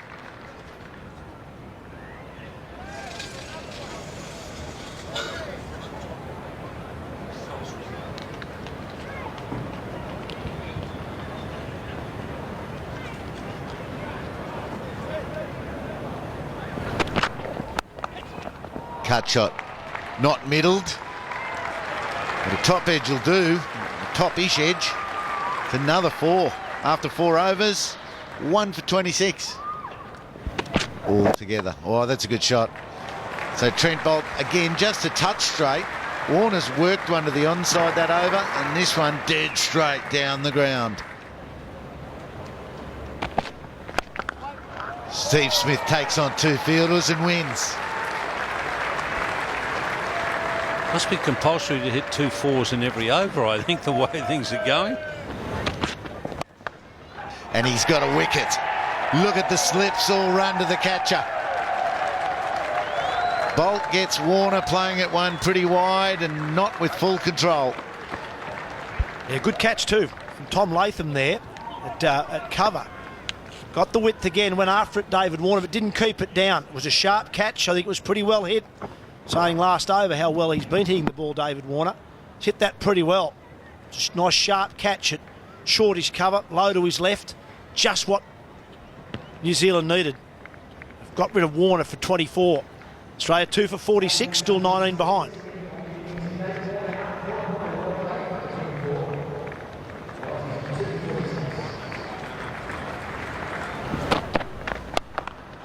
Oh, there's a stroke. Adam Voge is picking length quickly. Now down the ground and barely bothers to move after striking it. That's the best of Steve Smith. That's like he's 80 not out.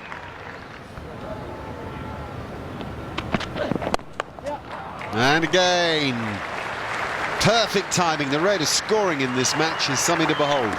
The Australians going at 5 and over, 2 for 63.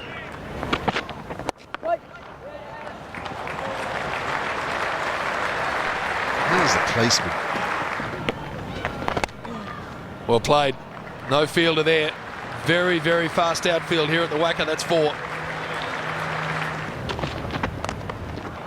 Oh, good shot that. That's beautifully timed from Adam Voges. Classic hook shot. It's been a brilliant partnership for Australia. Lost 2 relatively early wickets, and these two have come together and put on a partnership of 58 runs. See a lot of that sort of shot at the Wacker. Adam Voges, technically perfect. It's a good bouncer from Henry. Oh, that could be a boundary. That will be a boundary. Once again, lovely timing from Voges.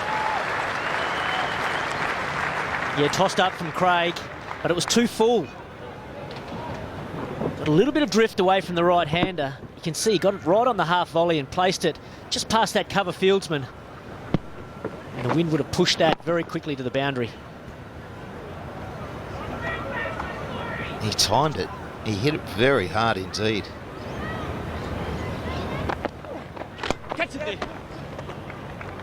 Might get back for 2 here, Steve Smith. That'll bring up his 50. Been an excellent 50, this one by the Australian captain. Came out in a positive frame of mind. Wrestled the initiative back very quickly. Scored a test match 100 so far in the Australian summer. I feel like he's missing out. Have a bit of that. Wow. There's been a couple like that. I was going to say it's the best from Smith, but he's played a couple now in that vein. You watch the flow of the bat through the ball. Analyse that one, Mark Taylor. That is a perfect cover drive.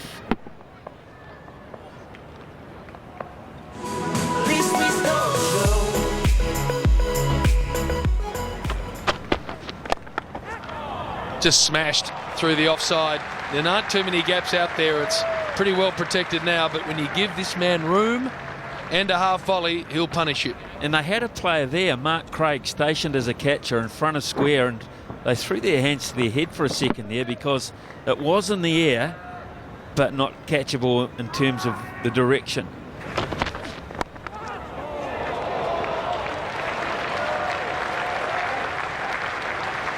$50 up for Adam Voges. He's making a habit of making them, and it's a good habit. Well played. Well, this is a good innings because certainly there was a good deal of pressure when he first came to the crease. Well, that's a full toss. It's turned into a full toss anyway. And for a player in this sort of form, that's money for old rope. What about that? That part of the ground, as Ian Healy telestrated, is wide open. So the reverse sweep, a confident 2015 attacking shot, 260. There's that reverse sweep again, and nailed again. Gee, that's a good stroke, isn't it? That was across the carpet so quickly. Looks like a very natural shot for him. Out of the middle. That's the big game changer against the off spinner. On out through cover. There's the timing again from Smith. Yeah, and he waits. He waits for that ball to get up to him under the eyes and then launches through it. He hit that very hard indeed. This is the Aussie captain in control. It's a magnificent shot. Given he's left his left leg around leg stump, he hasn't shuffled that into line as he would for an over-the-wicket bowler, so the back leg moves, the right leg back and across, then a little press forward, and then great little transfer and timing. Oh, nice tickle. Not going to track that down, I don't think. Handy runs. Yeah, this outfield's very, very fast at the whacker. It's just a fine glance. It's just raced away for four. Guptill's very, very quick runner. He couldn't track that one down. Desperate effort. It's a 150 partnership between Smith and Voges. Doesn't worry about the cut shot. He gets some top spin on a pull shot. That's not going to be tracked down either. Oh, just. Steve Smith goes to 95. After all that tea party, they had the same field as they've been blazing for ages. Yeah, and the biggest gap was exactly where that ball went. Don't know if that's poor bowling from Boult or good batting from Stephen Smith, but I'm sure that's not where Brendan McCullum and Kane Williamson were talking to Boult about where to bowl. The 200 up for Australia. Oh, there's one off the crack. That's unplayable. Good length. Great sideways movement. I was just thinking, what a nightmare for a bowler. Flat pitch, two men well set, and then, whoa, he produces that.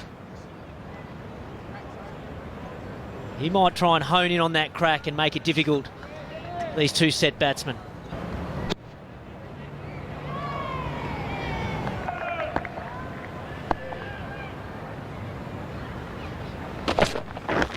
Oh, down the leg side. There was some excitement by the Kiwis. First slip and bowler still got their hands on their head, but BJ Watling did well to stop it. What did it hit? Yeah, I'd like to see that one again. The bowler thought there might have been an edge there. Oh, definitely straight off the face of the bat. Good effort from Watling, but it just didn't stick. Is that it? It is. It's gone behind point. Front foot. Back drive, and Stephen Smith, doesn't he love the captaincy? That's his 4th 100 as captain in just 5 tests. Well, he's looked in very, very good form right from the start in this innings. He hit a couple of boundaries in and over, and then a few more overs later, a couple more boundaries, got him away to a quick start, and it's almost been clinical the way he's moved to 100.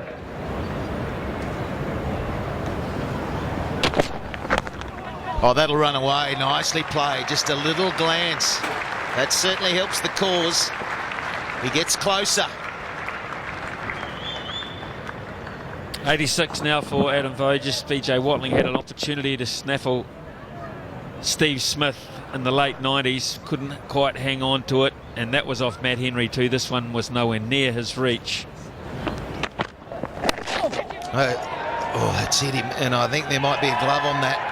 There's a half shout. Steve Smith. It looks like it's hurt him a little bit. We'll see where it hit. But he's turned through the shot.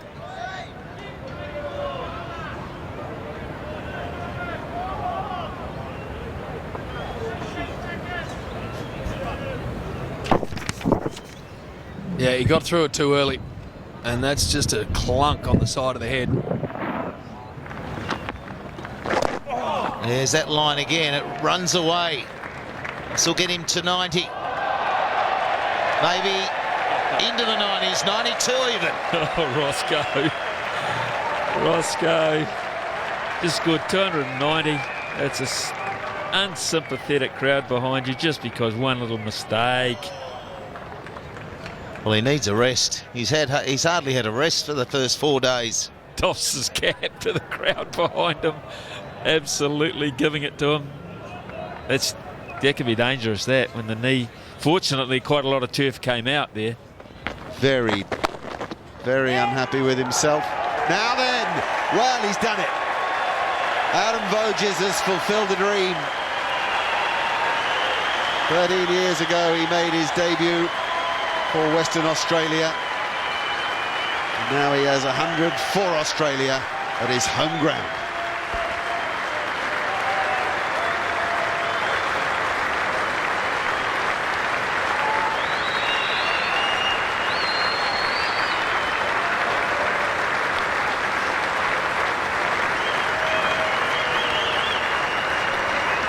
Special moment for Adam Voges.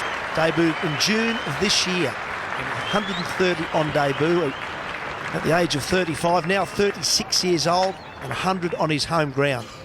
A day he won't forget. In front of his home crowd, I dare say his family are here in the crowd somewhere. He would have spent 13 years playing first-class cricket. Probably think he's never going to play for Australia. Now he has 2 Test match hundreds, and one of them right here at home.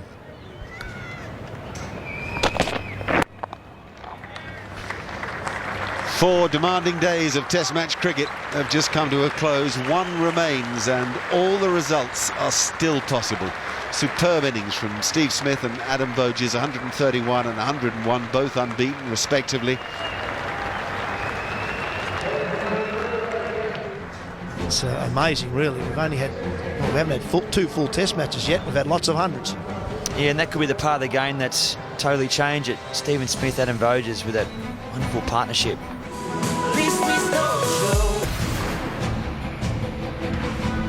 A beautiful day in the west, as good as it's been throughout the match. Stronger breeze perhaps coming across the ground than has previously been the case, but we're ready for play on the final day with all results remaining possible. So here we go. Day 5 underway. And I don't think we'll see too much from the pitch. It'll still play well as Trent Boult tries to extract something this morning. Through the gap. So a nice forceful shot off the back foot. He waited and waited for that, Steve Smith. It took an eternity to get to him, it looked like. Edge, and there's the first one. So first one of the morning, and it might just get New Zealand going a bit. Well, that's what Bolt has been trying to do since he swapped ends. Just get the ball to tail away from the right-hander. He gave Smith a bit of room there, a bit of width.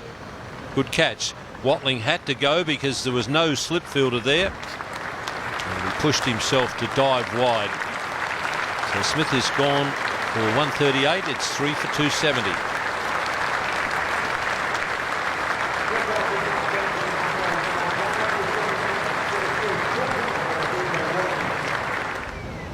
And Mitchell Marsh, another Western Australian youngster, gets an opportunity. It's important that he gets himself going. He will be tested. Good batting conditions still. That was a big edge from Steve Smith, and you just saw him walking off, shaking his head. Runs fine, and will be a boundary. Oh, close. That's ducked in. And he's given him. He's given him. Now, Mitchell Marsh is going down to speak to his Western Australian teammate, but he's told him to keep going, I think. Yeah, that's well bowled. That ducked in late. Yeah, it's plum, that's for sure. And Bracewell's got the ball hooping back in nicely with that breeze going from left to right. Just have a look at this. Comes in nicely. And what he's done, he's hit the back of his pad. That's the two noises. And I think you'll find that's going to go on to cannon into leg stump. So Mitchell Marsh, big wicket here. He departs for 1. It's 4 for 277. Oh, he finally got one to hit. Peter Neville, first ball that's been on his leg stump for about half an hour. It's off the mark.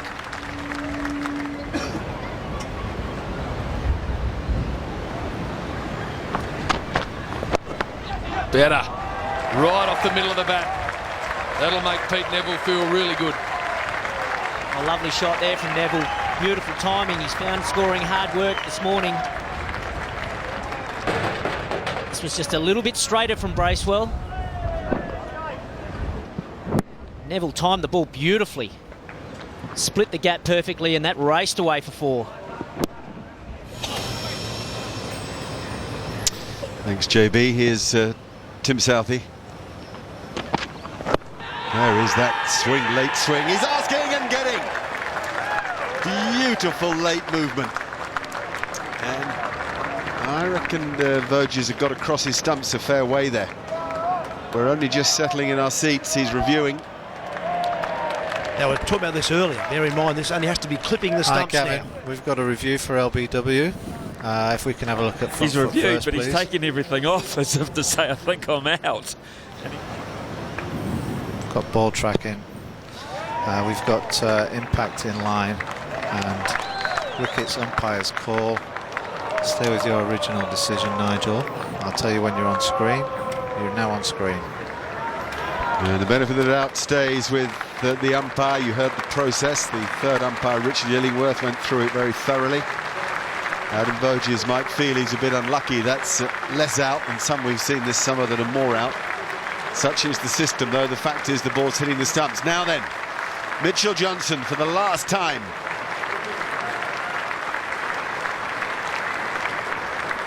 The family are here. 4. Mitchell Johnson's away. So he won't suffer the ignominy of a duck in his final knock. 5 for 298.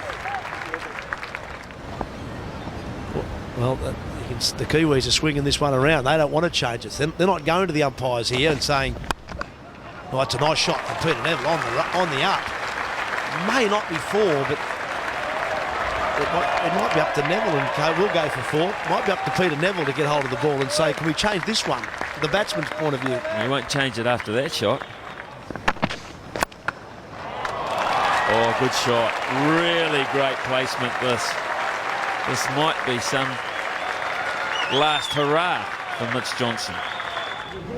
There it is. The new conker.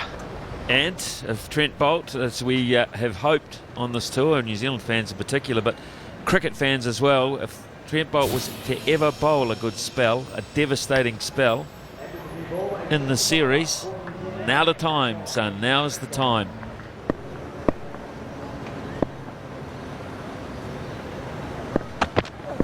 Oh, that's a good delivery, that. Whoa.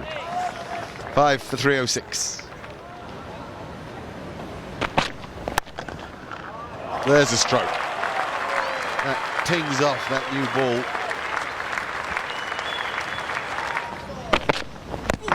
Oh, they're asking. I reckon it might have done a little bit too much.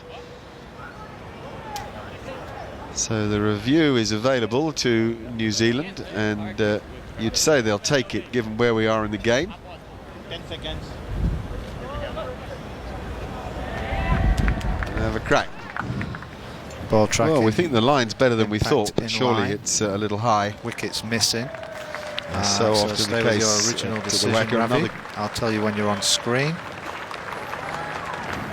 You're now on screen.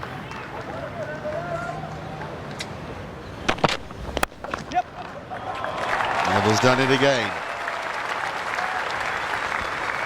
Here's 4, close LBW, 4. Was a very good decision in the end. That's 4 more, make it 2-5-4 that lead.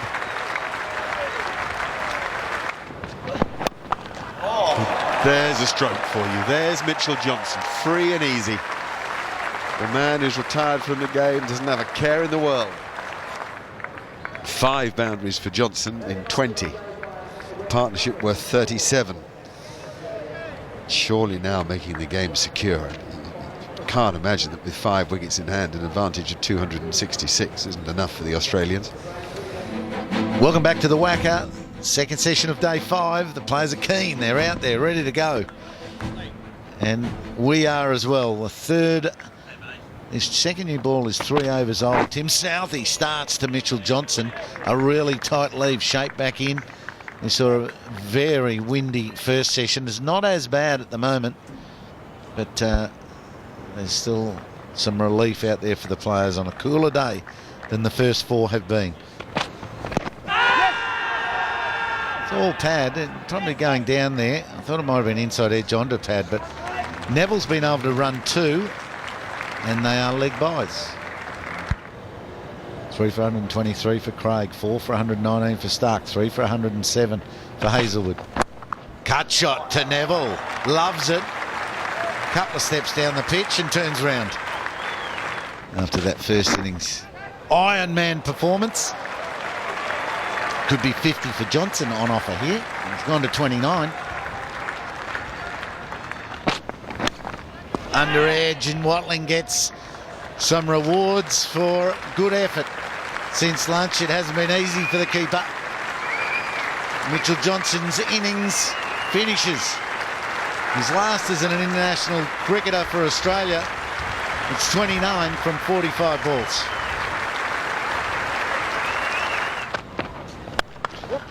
That's the stroke of the day. Mitchell Stark takes the lead to beyond 300.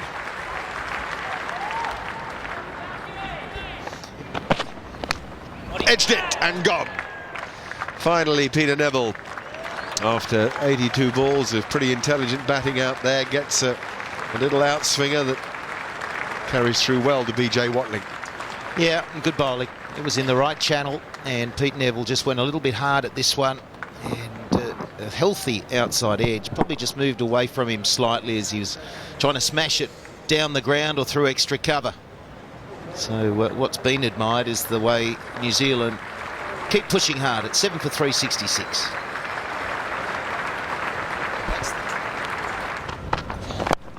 Oh, he got all of that. He got it. He got it. 7 for 374. Even Khawaja is fully dressed in whites. Lovely that. Down to 1 slip. There's no third man. In fact, third man's been a profitable area all game. One stage yesterday, Steve Smith ran 3 consecutive balls down to third man for 4. The lead's racing along now. That takes it to 320 with a maximum of 48 overs in the day. There you go. 48 overs remain in this game of cricket. Here's a big moment. Mitchell Johnson, the final afternoon of his career, will lead the Australians out onto the field. The photographers, the cameramen follow him. What a proud moment. Here's the big threat.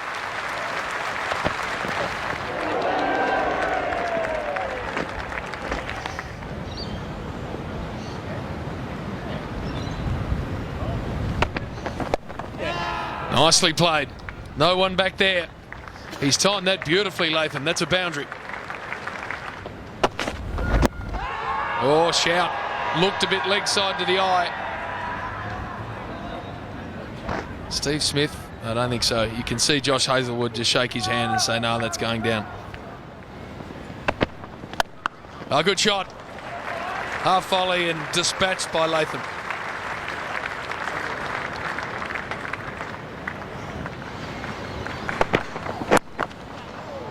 Goes aerial. Doesn't get that much of it, but so quick here at the Wacker and downhill, so it's going to get there. Maybe, yes, it does. Not sure Nathan Lyon realised that after he touched the ball, it kept rolling into the padding. Ran 4 anyway, but it's a boundary.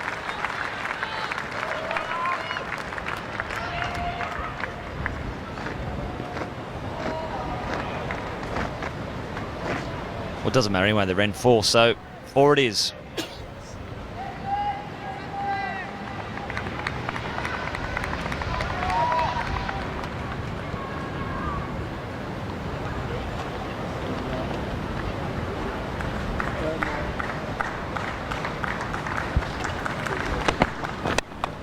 Oh, just outside. The desperately outstretched hand of Mitch Marsh. He hasn't had any joy in that position in this game. Well, one's carry, which is good. That's flown through. Just shy of 145 k's per hour. And a good effort there from Mitchell Marsh. He's a big man. Flying through the air, but in vain. Nearly got a finger on it. Is it that time, JB? Is it that time? Mitchell Johnson. Will it be the fairy tale end?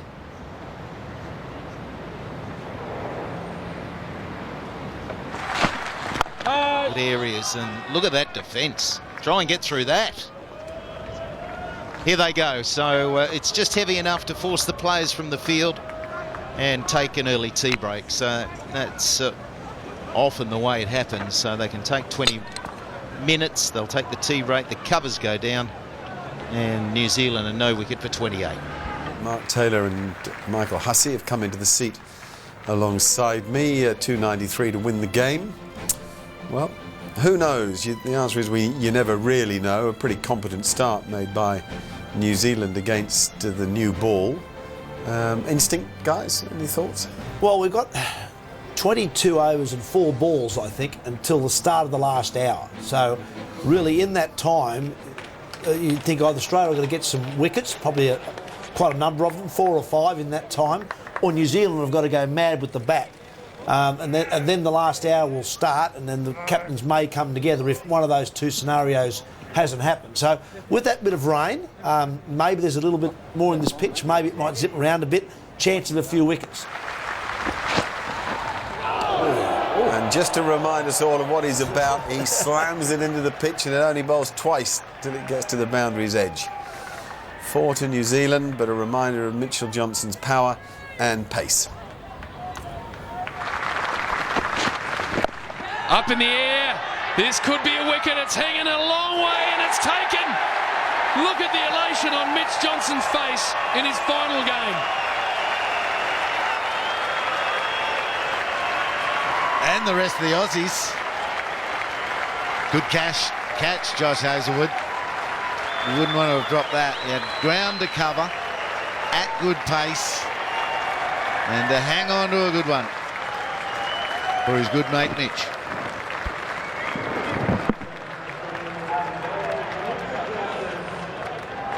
Wicket number 3-1-2. Safe pair of hands, Hazlewood. Look at this man here. Yeah, I love it. Massive smile. It's fantastic.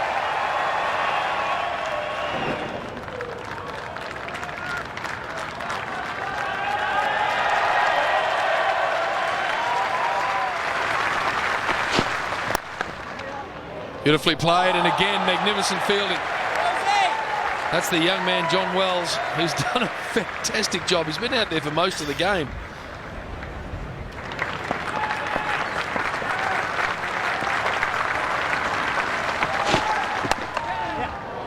Brilliantly played. That sums up Kane Williamson so far this summer. Any length that you get slightly wrong, he taxes you.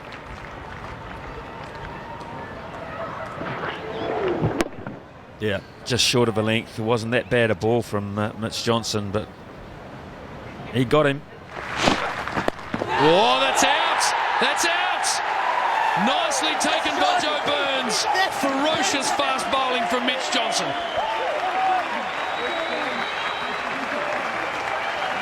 That's real quick. Burns stays there. Guptill gave him a practice run the ball before. Second one balloons up a touch more and Burns gets it. Good bowling. Really good pressurised bowling at the body.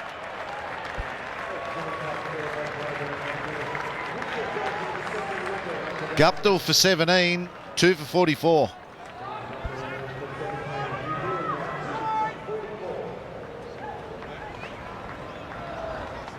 Nathan Lyon now bowling from the old members end here at the WACA, but the story's that man on screen. Williamson, beautiful shot. Just pulled it down a little, Nathan Lyon, and that's eased into the gap. I'm going to run away for 4.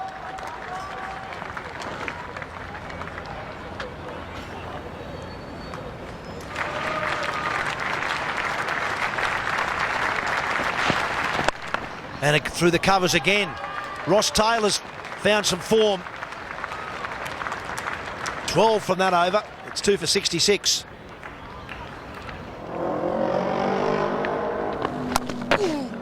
Williamson picks up 4. Starts off with a short ball. Well put away. Joe Burns wouldn't have been happy with that one. That was very close to hitting him in its short leg. Would have been an apology from Nathan Lyon there. Poor old Joe Burns, he's taken some punishment in a very short time that he's been at bat pad. I don't think I've ever seen a guy get hit or have so many near misses in such a short period.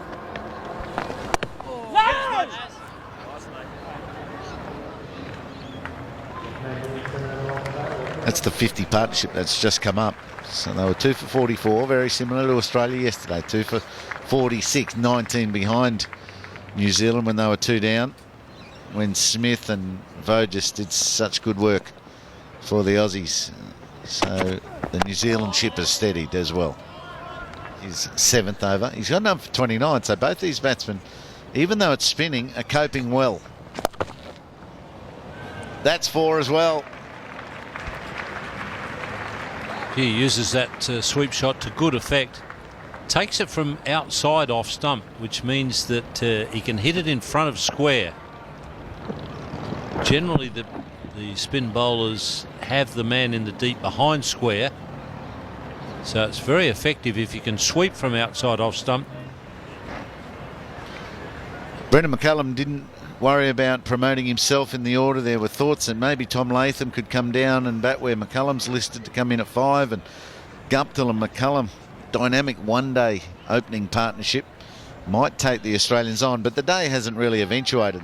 Steve Smith wasn't able to set them a target that was enticing enough to go for because New Zealand bowled too well this morning, made run scoring and total setting extremely difficult.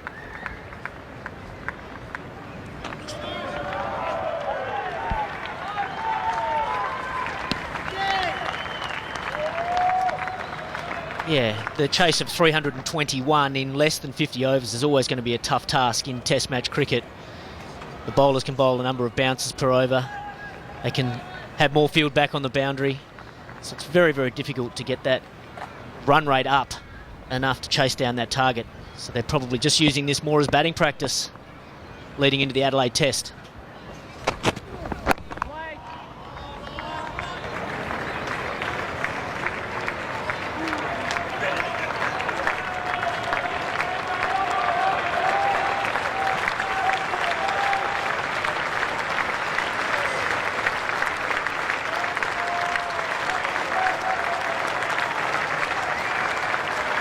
He didn't get the bowl again. He had the ball in his hand. It's now in his pocket. The umpires have consulted and they've said it's too dark. This game is over. The emotion of Johnson will be the feature of this next 10 minutes, I'm sure. The big fast men, the fast and tall timber of Hazelwood and Stark have certainly embraced him warmly as he gets around his Australian teammates. It's over. Probably the least favourite moment of the day is about to happen for Mitch Johnson, to sit in front of the media for probably a couple of hours now before he can get back with his teammates in that dressing room.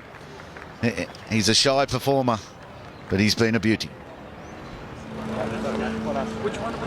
And here he is with Michael Slater. Yeah, well, we'll find out how he's feeling. I know you guys have been asking it, Mitch. There's a lot of emotion down here. How are you feeling?